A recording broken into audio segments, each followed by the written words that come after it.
Você é uma pessoa generosa? Parte dos seus recursos mensalmente são destinados para ajudar pessoas menos favorecidas?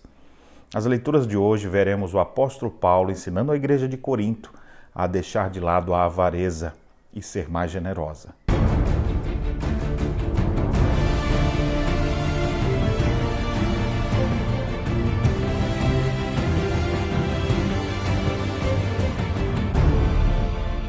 Olá, meus irmãos, graça e paz.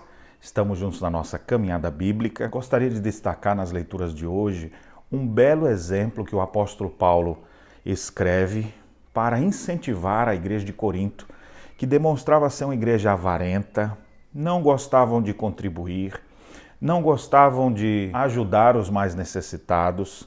E o apóstolo então ensina assim eles conhecerem a graça de Deus concedida às igrejas da Macedônia.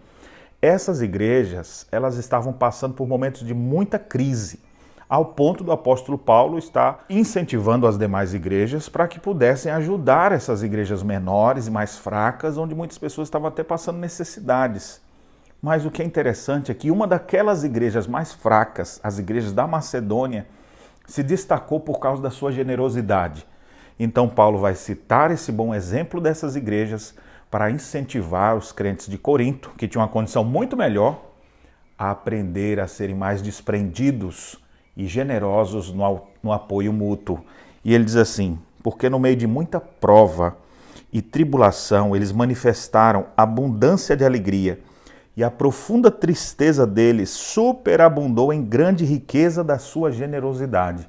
Eles até não podiam ter muito, mas eles tinham muita generosidade, contrastando com os coríntios, que tinham muito, mas generosidade era pouca. E ele prossegue: porque eles, testemunho eu, na medida de suas posses, e mesmo acima delas, se mostraram voluntários, pedindo-nos com muitos rogos a graça de participarem da assistência aos santos. Enquanto essa igreja da Macedônia precisava ser ajudada, na verdade a própria igreja estava querendo ajudar outros. Como é bonito ver pessoas generosas, pessoas que estão ricamente abençoadas, suas almas estão cheias de gratidão e elas querem expressar. Mesmo sem ter nada, eles queriam ajudar com o pouco que eles tinham. E isso deixava o apóstolo Paulo constrangido, porque lembrava do próprio exemplo de Cristo, pois ele diz: pois conheceis a graça de nosso Senhor Jesus Cristo, que sendo rico se fez pobre por amor de vós, para que pela sua pobreza vos tornasseis ricos.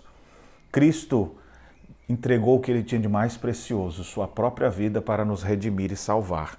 E nós devemos aprender a dar a nossa vida pelos nossos irmãos. Se existe alguém necessitado, devemos ajudá-lo. E aquele que semeia, certamente colhe. Aquele que ajuda o outro, em algum momento será ajudado. E o apóstolo Paulo então aqui cita: o que muito colheu não teve demais, e o que pouco não teve falta. Ou seja, quando existe generosidade, todos acabam sendo supridos. E Deus então nos ensina a viver assim. E ele declara mais adiante: semeia pouco, pouco ceifará. Semeia abundância, com fartura ceifará. Cada um contribua segundo tiver proposto no coração, não com tristeza ou por necessidade, porque Deus ama quem dá com alegria. Aprenda o que a Escritura nos mostra. Cristo deu tudo o que tinha, a própria vida por miseráveis pecadores como nós. E agora que você foi lavado, redimido, justificado pela fé, aprenda a contribuir com as pessoas ao seu redor. Veja quem são seus irmãos mais necessitados e procure ajudá-los de alguma maneira. Agindo assim, demonstraremos um correto entendimento do que significa amar ao próximo, não só de palavras, mas de fato e de verdade. Portanto, no dia de hoje, medite nessas leituras e procure ajudar as pessoas que estão ao seu redor.